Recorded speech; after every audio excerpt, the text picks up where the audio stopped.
Welcome, everybody.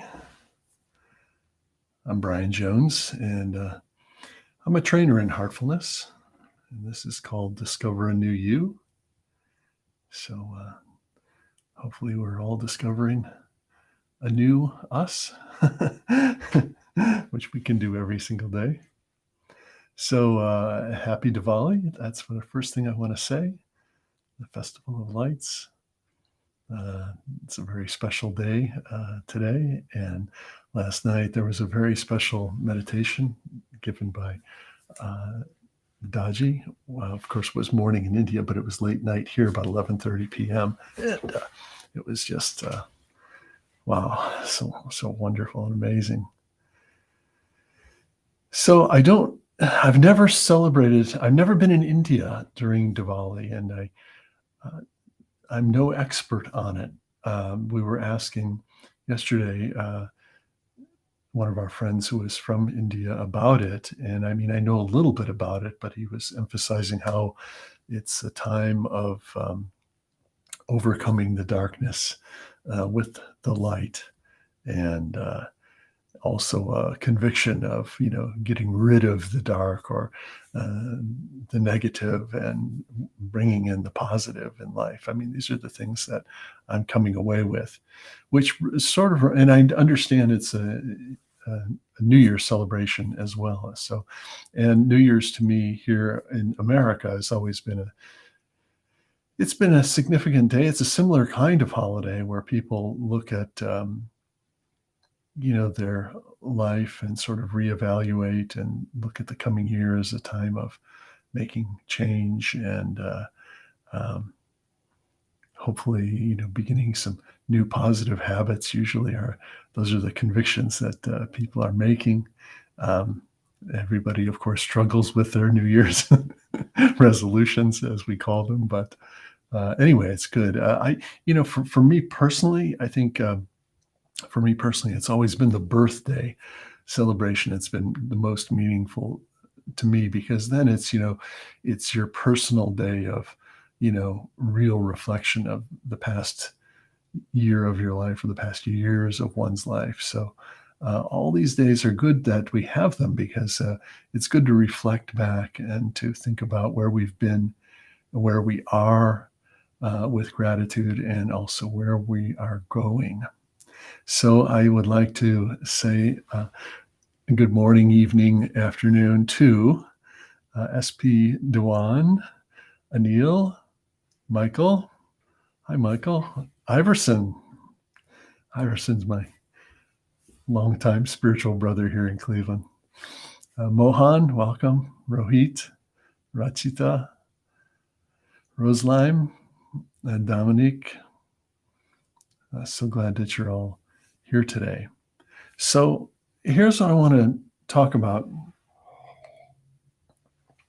I don't have a plan. I never usually have a plan too much. Sometimes the topic comes to me that I'll pick, but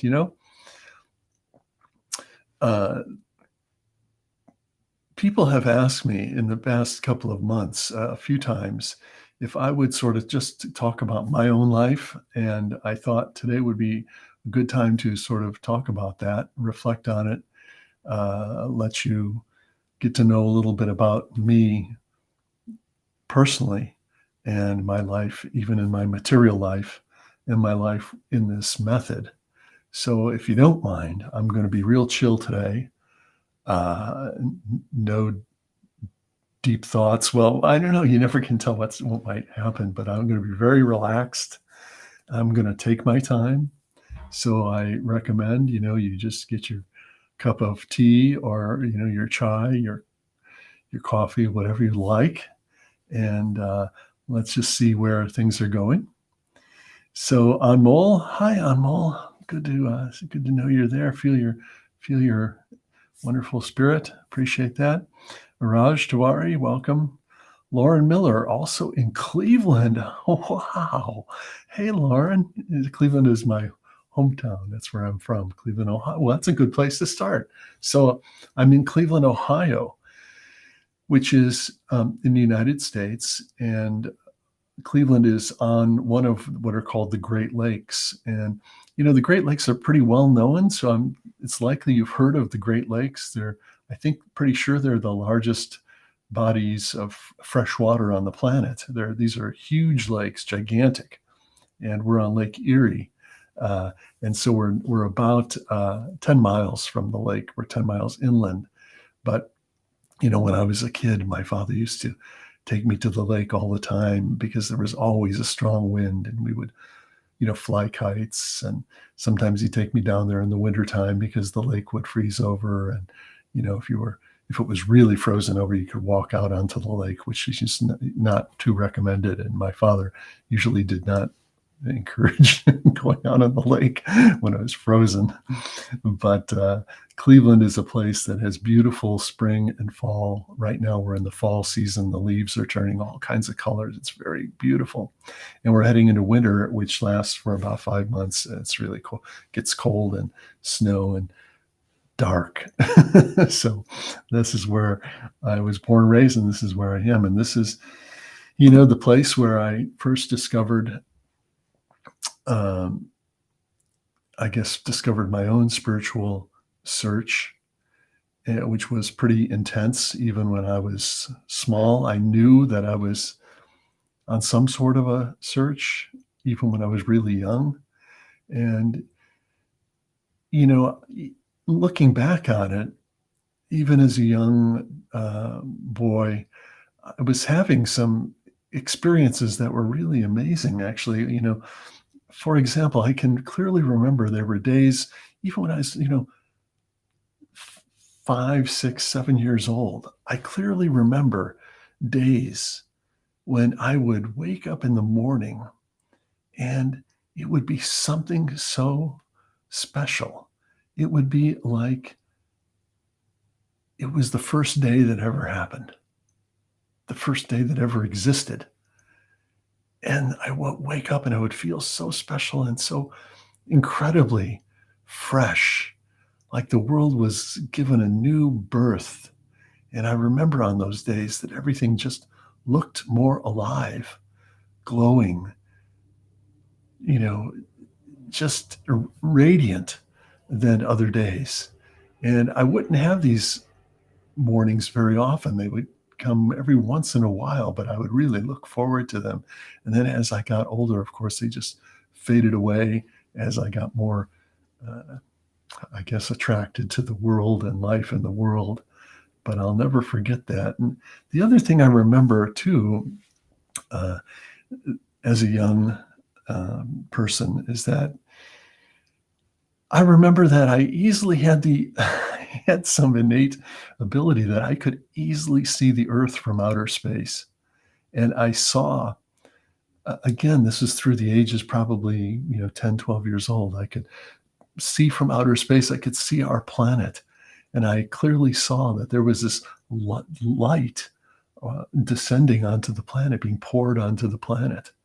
And then there was another energy that was coming outside from inside the planet. It was like an earth energy. So an energy was descending onto the earth. There was energy emerging out of the earth. And these were, for me, sort of early wonders, early indicators that I was, looking for. I was not going to be satisfied with the daily normal worldly life, that I was on a search for something deeper. And when I was about 12, my father started me taking something called Aikido, which is a form of martial art. And what was unique about this is the reason he had me take it is because I had to go to school in a rather tough neighborhood. There were gangs and things. It was really rough. And I was a very scrawny little kid weighing about, 100 pounds. And my father, who himself was a Golden Gloves boxing champion when he was young, he decided I needed some toughening up. So he read in the paper about these new classes starting called Aikido, and it was a form of martial art, like judo, karate, Aikido, and it was new. And the teacher was the first person to bring it from Japan, and it was being offered in a dojo, what's called a dojo, in Cleveland. And so my father and I, we got in a bus and we went over to this dojo. And I was 12 years old at the time. And we met this teacher who was from Japan, this Shuji Murayama. And he was pretty young, I mean, he was probably in his early 30s. And he was so vibrant and so full of energy. He was just the most dynamic person that I had ever met so far in my young life. He was just a bundle of energy. And he welcomed me, and he was so welcoming. And, I felt a connection with him. And so I started taking these Aikido classes. Now, this was sort of another part of my own spiritual journey that would interestingly tie into eventually what I would come to know as energy and transmission, as we know now. And what I mean by that is that in Aikido, there's something called ki Aikido. Ki is a key energy. And in Aikido, you work with this energy actively, and you flow this ki energy from a point in your body, from the lower point in your body, right below the navel. You would flow this energy and utilize it in different ways. And one of the things that we used to do, which was amazing, especially for someone who's 12 years old, is that you could flow this ki energy down through your legs into the earth, and nobody would be able to lift you off the ground. And, at the time I weighed about 90 pounds. And I remember them even taking a videotape of these three huge guys, big muscle guys, trying to lift me off the ground. And of course, at first, if I didn't flow the ki energy, they could just, one guy could lift me with one hand off the ground, no problem. But then when I would flow the ki energy through my legs into the earth, these three guys could not lift me off the ground. And so that was an eye-opener for me, because I thought, wow, there's a lot that I don't know. There's a lot going on that is I don't understand. And so that kind of triggered a little bit of a search for me, external search for me, in that I started picking up some books. We had this old bookstore downtown called 1,000 Books. Iverson, you might remember this place. It was down on Ontario, I think, or one of those streets down there. And there were these old bookstores, and this was, I think, a million, maybe they call it 1,000,000 books, but it was old building, and it was just filled with old used books for the most part. And my father would take me down there.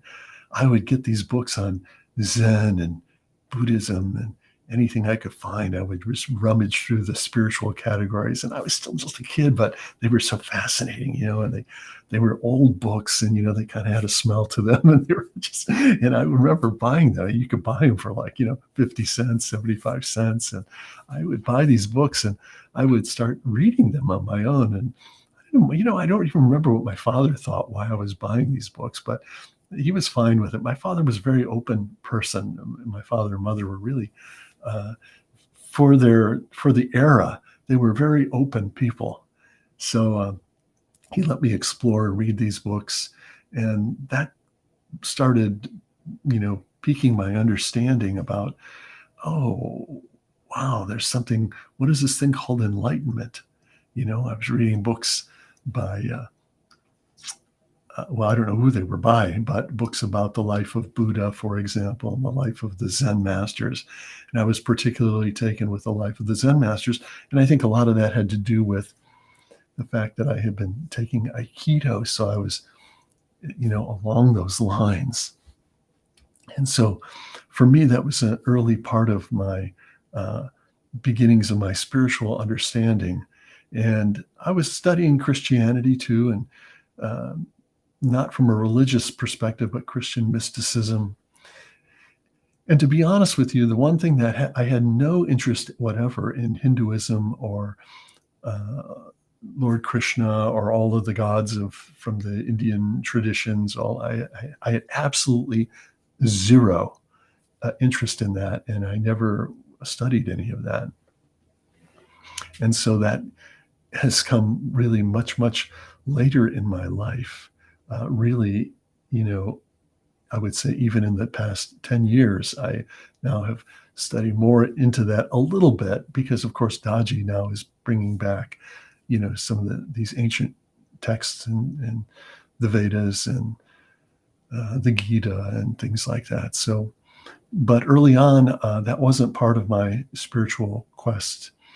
And even by the time I was 18 and I got to find out about what we now call heartfulness, which was then called Sahaj Marg, or the natural path, even then, and even starting this practice in those days and those first many, many decades of my study of Sahaj Marg and heartfulness, which was very intense. I read Babaji's books over and over and over and over again. I probably autobiography too, his autobiography of his life as a master, where he's intercommuning with Swami Vivekananda and Lalaji and other masters. I have read that book probably 100 times at least. It was the book I've read more than any other book. And if you haven't read that book, I would highly recommend doing so. But even in those early days of this method, there were really no references to the Hindu traditions or anything. It was like a standalone. It was a standalone method, and everything about it had to do with your own experience of the yogic transmission. So there was nothing to do with yoga at all for those first 40 some years of my practice of heartfulness. There was zero talk of yoga or emphasis of yoga or anything that we talk about today. It was completely non-existent. I mean, I know some people will find that surprising, but our path seemed to start where yoga left off. That was, I think, maybe the impression that some of us might have had. I know I did. It was like the next level. It was something beyond yoga. And so it all had to do with your internal experiences with the masters and with your own experiences of this transmission. It wasn't called yogic transmission. We just knew it as transmission. We knew the name pranahuti, but all these different pratyahara and all of these different things about the gunas and all of this. I mean, I've just heard these words just in the past number of years for the very first time. So, I mean, it's probably surprising, especially for you young people in this method, that you think that this has been the history of heartfulness, but it hasn't. It's not. It's brand new. So I think I'm thinking about that today being Diwali. I'm thinking about how Daji is bringing back in some of the ancient texts and some of the more things that would have been looked at tradition now as spiritual practice. And, I get it. It makes a lot of sense. Again, it's not for someone in the West like myself. Especially at my age, it's not like I can remember all of these new words that are being introduced and I'm hearing for the very first time. Yes, I can't remember all of that. So I don't feel that I'm going to be very expert at understanding these philosophy from the Hindu tradition. But anyway, it's fascinating. It's wonderful. I welcome all the things that Taji's introducing. So anyway, that's something I was thinking about last night that was very different. So here's what I want to say about my own path is that, so for me, my spiritual journey has been one of my relationship with the masters. And I was never one of the lucky people to be in the so-called inner circle. I was never that.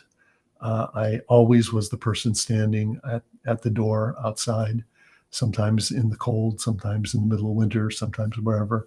I never was inside. And that, I think, was a blessing in disguise because that for me developed immense, immense inner longing and inner connection to the master. I was like a laser beam focused on the master. Of course, not so much in Babaji's time, but in Chariji, who was my master for many decades. I was like a laser focused on him. I continually observed him inwardly. I observed his work. I observed his persona. I observed his personality. I observed every action, every word, every movement of his like a laser. And so that created a very strong internal connection with him and the other masters as well. I had a very strong internal connection that developed, and though I was never really on the inside, very, very, very rarely, I feel that my the real connection, the important connection, the only connection that really matters, which is the inner connection. I feel I was really blessed to, uh, yeah, have that, even though it was, at the sake of a lot of pain sometimes, and a lot of feeling, a lot of rejection sometimes, as we've all felt. You all know what I'm talking about. When in those days there was a very much, in Babaji. Let me back up. Let me tell you something other interesting thing. So in Babaji's time, and I got to meet Babaji in 1980 in Germany, in 1982 in Paris. In Babaji's day, it was so different because there weren't all that many people. And so whenever the door was open or Babaji was out, people were rushing to find you, to grab you, to shove you into the room and shove you in front of Babaji. Everybody was pulling and grabbing everybody to come in. It was so welcoming. It was like, here's your chance. Yes, you got to come in. Come on, sit. Babaji's here, and sit down. And in Chariji's day, as this organization got bigger, that became less and less a possibility. And now the opposite started happening as you started people having guards at the door and people who were keeping people out most all the time. And it was sort of like some magic act when someone would show up at the door and somehow they would get in, and so there was a lot of pain and hurt feelings, I think, from people that that was going on. But how could you manage a big crowd like that? It wasn't possible. So I started to, see the mission, in its evolution. It was like growing pains. And so the mission has had a lot of growing pains, and we still do, believe me, we still do. And there are things that we're, having to work through. And, Daji's doing amazing work at opening things up, and finding new ways forward for a growing organization. So, from my life and history in the mission, I've seen two different things. So I had a spiritual life with the masters. And then we had an organization called Sahaj Marg, now called Heartfulness. And that was its own thing. So there was this internal relationship with the master that was your spiritual journey. And then you also had to sort of come to terms with the organization, which was, they were, we would like to think they were one and the same, but there were a lot of times, most of the times, that you could see, wow, they were becoming distinct differences as the organization grew. So it's been really interesting to watch the evolution of this, starting from, the early beginnings of, being with Babaji in a room full of, 30 people or 20 people or 10 people. And, to a point now where now we're on YouTube and there's 100,000 people, 150,000 people. So it's been an amazing thing to watch this growth. So um, I would like to, you know,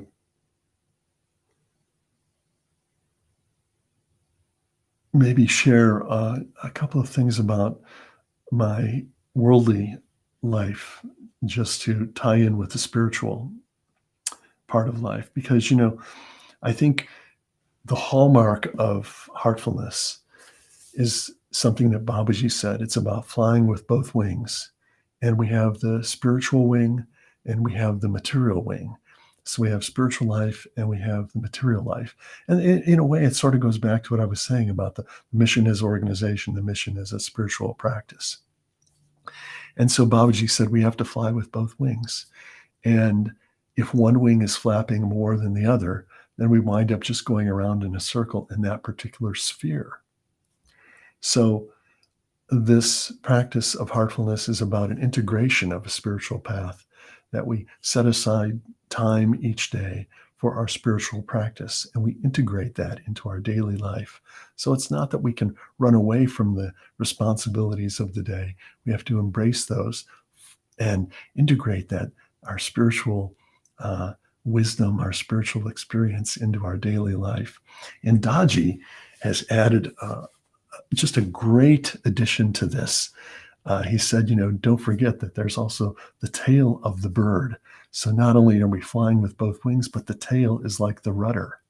And that's where we have to apply our wisdom, because the tail is what steers us, through the balance of uh, both those sides of our life.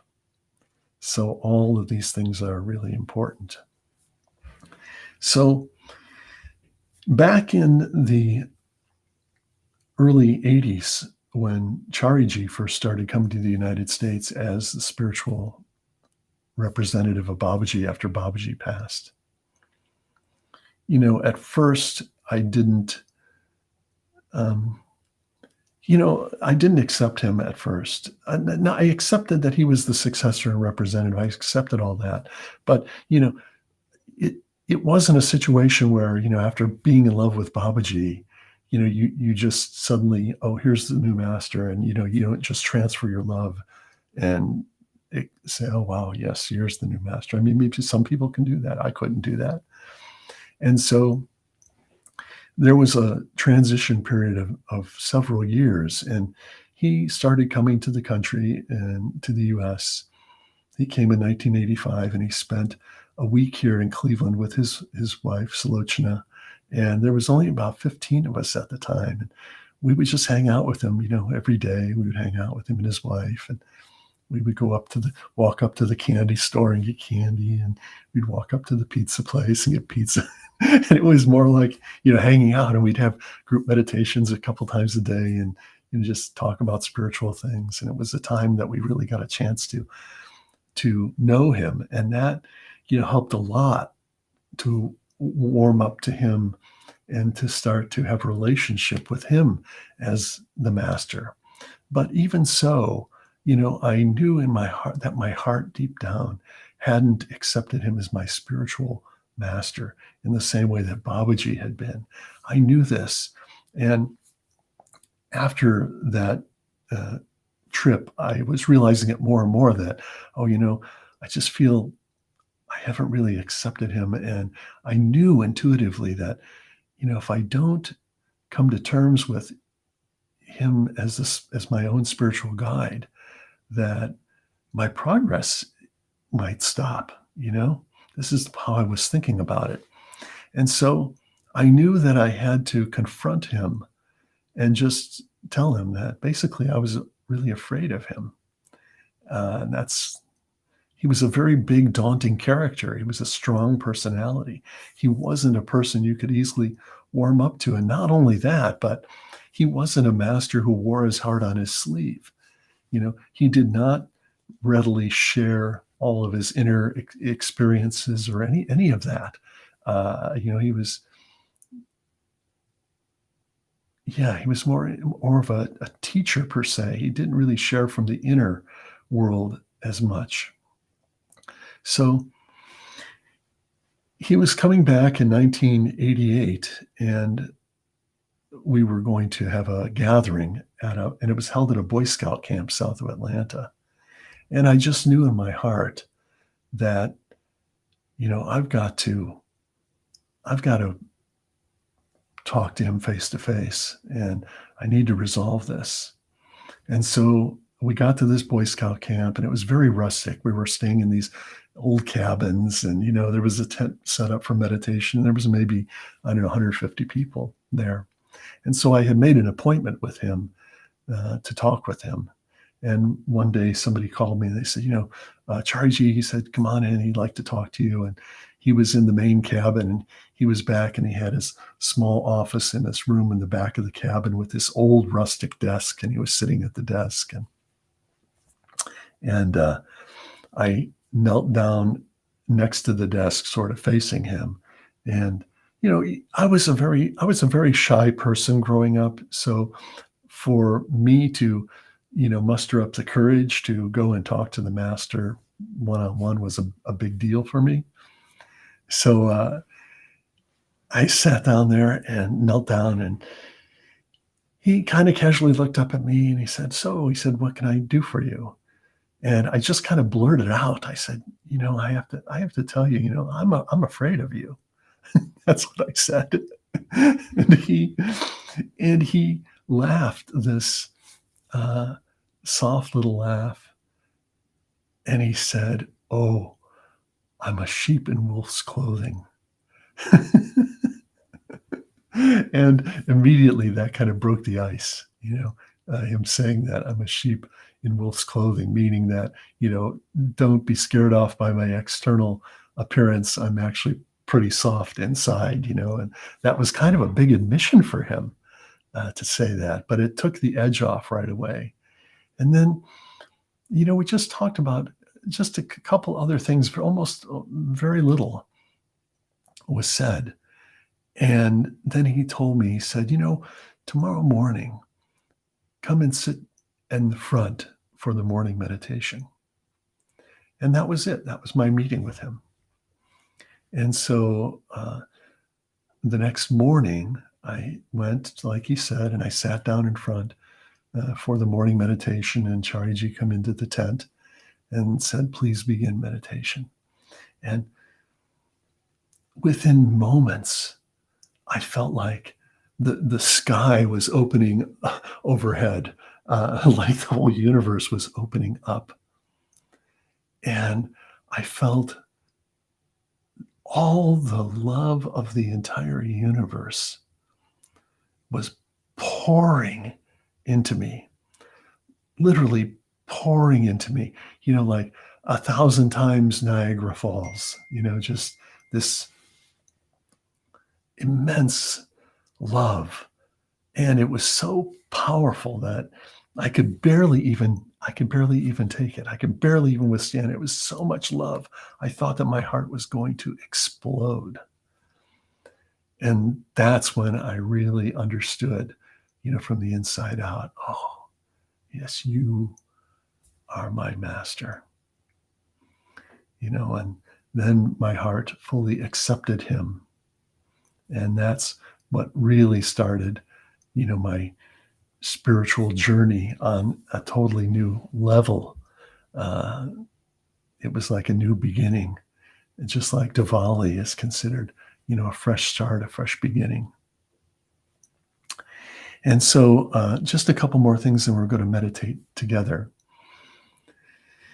So I had many inner experiences with him, but in my worldly life was also interesting, because in those first years that Master was coming to the US, he would always be mentioning about work life. He would say, don't specialize. He said, don't specialize. And I don't know if other people were catching that, or maybe it was just for me, but I never wound up specializing in any one thing. And so my life has been, even to this very day, uh, an adventure in a way of learning one skill after the other. I've learned so many things. I was a musician. I got into graphic design. I became an artist. Uh, I was a photographer. I worked in sales and marketing. I learned all about marketing, all about sales. I owned my own art gallery. I had my own business. I had my own sales rep firm in the music industry. Um, I became a public speaker.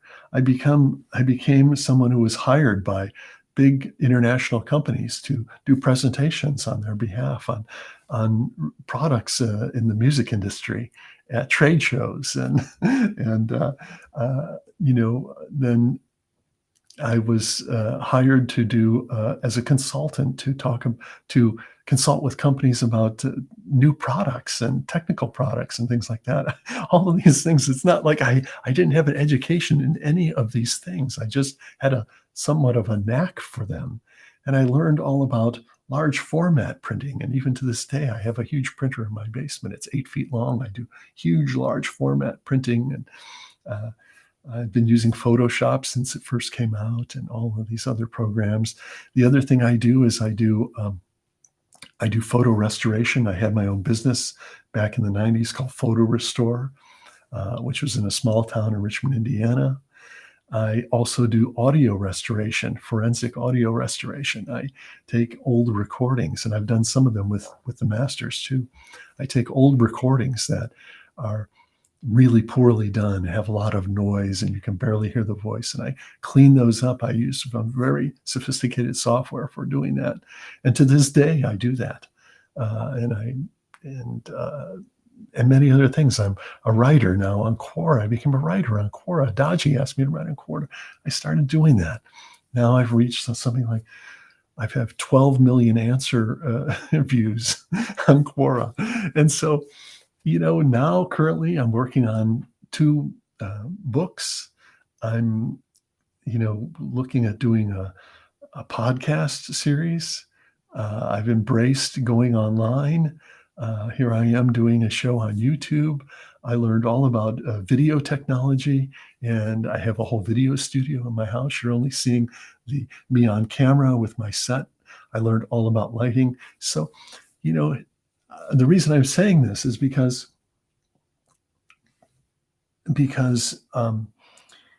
when we think about this flying with both wings, that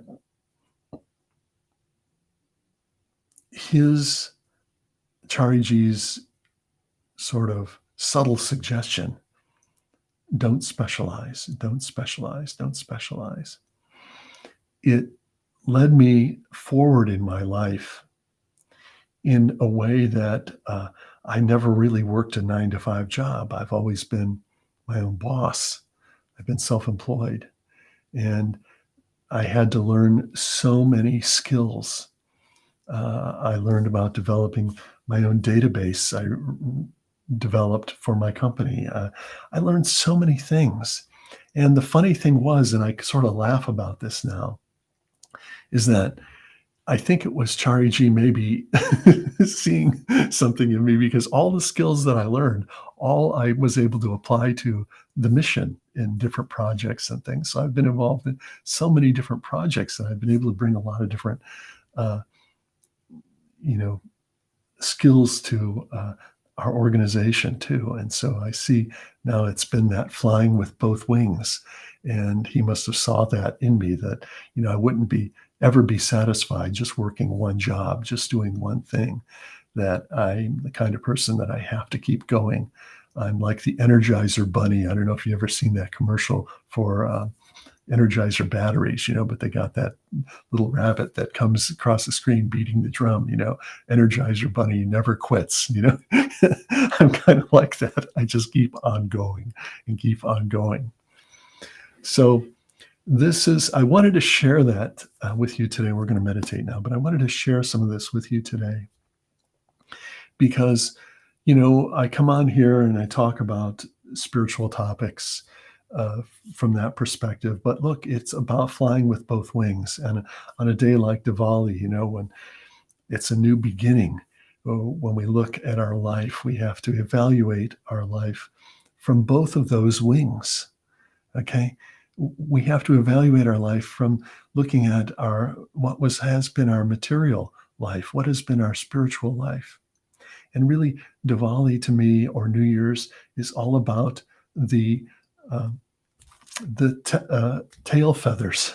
Okay, this is a day about the tail feathers of the bird. It's about the rudder. It's about steering.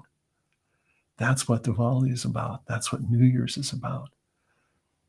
How are we going to steer our life going forward? Because there's always adjustments that have to be made. And that's where self mastery comes in both spheres. Both spheres have to work as one unit. So I went a little long today. I hope you're okay with that. But I just wanted to just relax and share some things spontaneously, and we can all celebrate this special day of Diwali. And I'd like us to meditate together now. Yeah, and go within.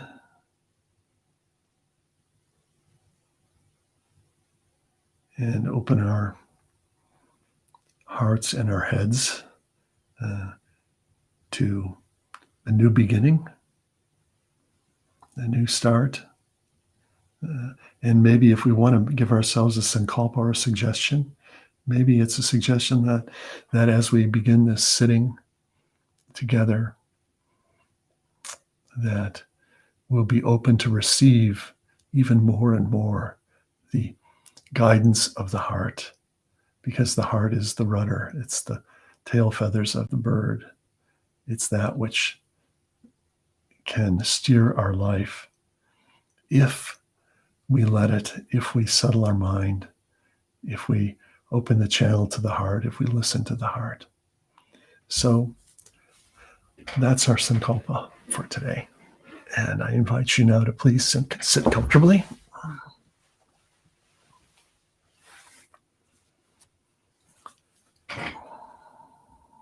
And let's close our eyes very gently.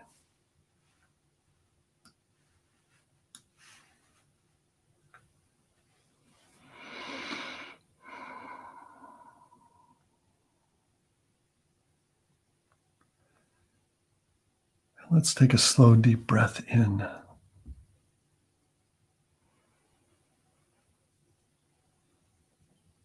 And let it go.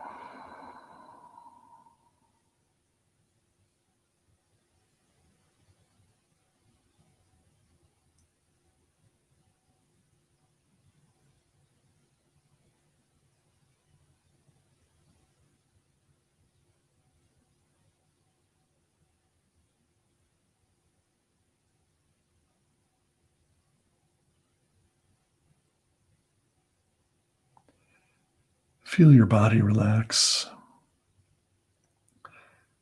Let your shoulders relax and let your shoulders drop down.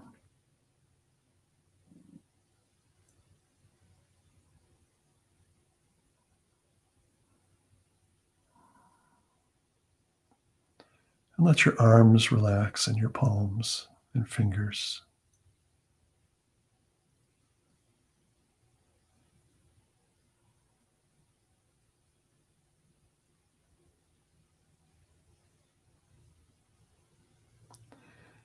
And from the tips of your toes to the top of your head, just feel every muscle of your body is softening and letting go.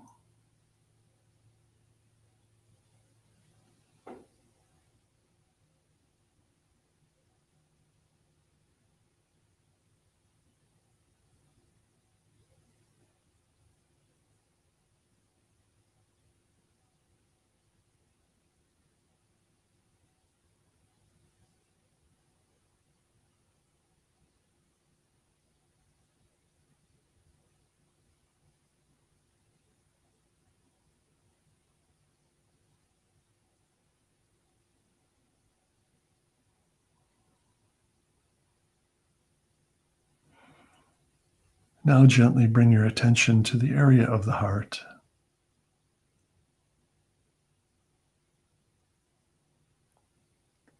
and feel a lightness there, an openness.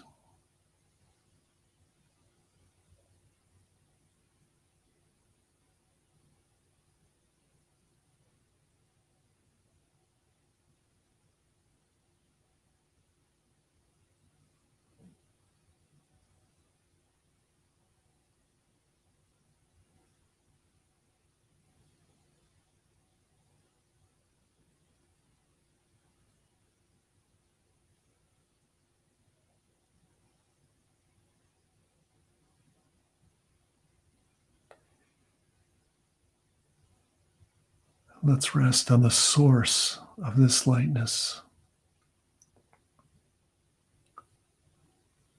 our source of love, light, and wisdom.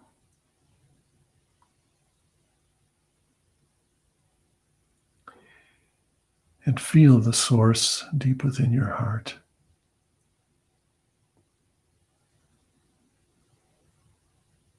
It's inviting you homeward.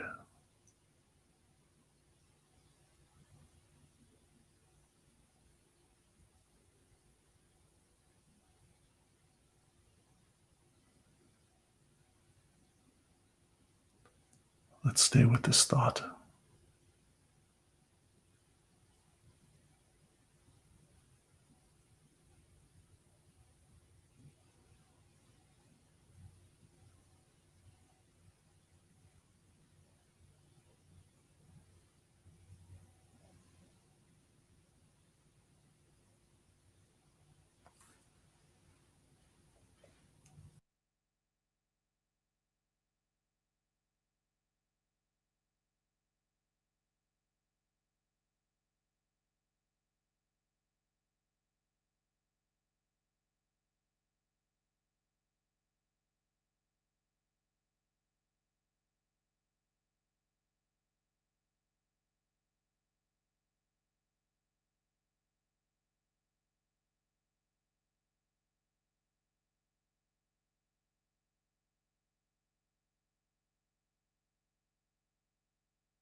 And that's all.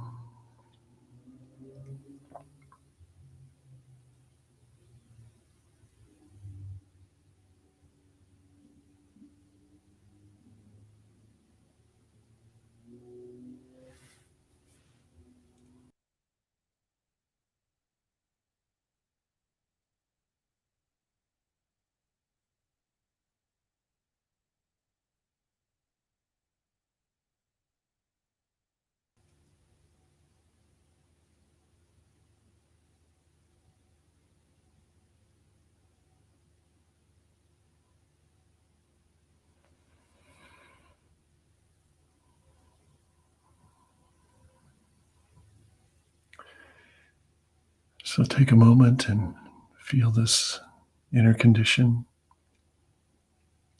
is expanding within you.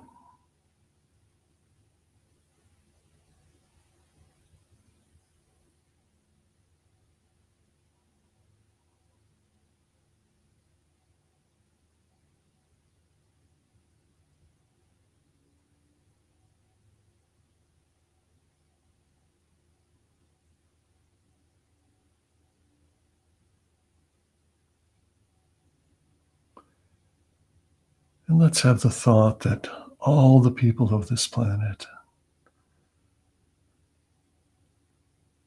are also included in this peaceful feeling.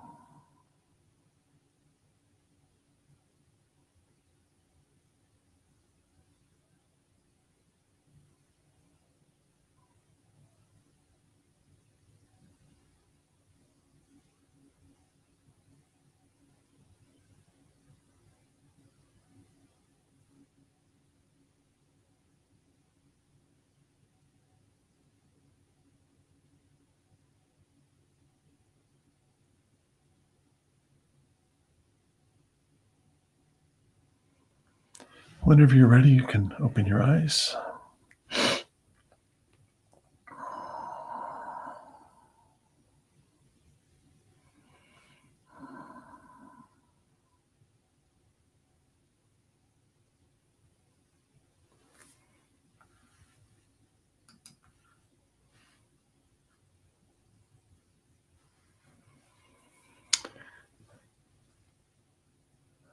Okay. So I'm not going to say that concludes our session. I'm going to say that this begins the next new day of our new life. So, Marianne, Karen, Singamutu, Maya, Kartik, Anjula, all of you, I really wish you all the best going forward. And as I always like to say, it's all right here. Stay with the heart. All the best.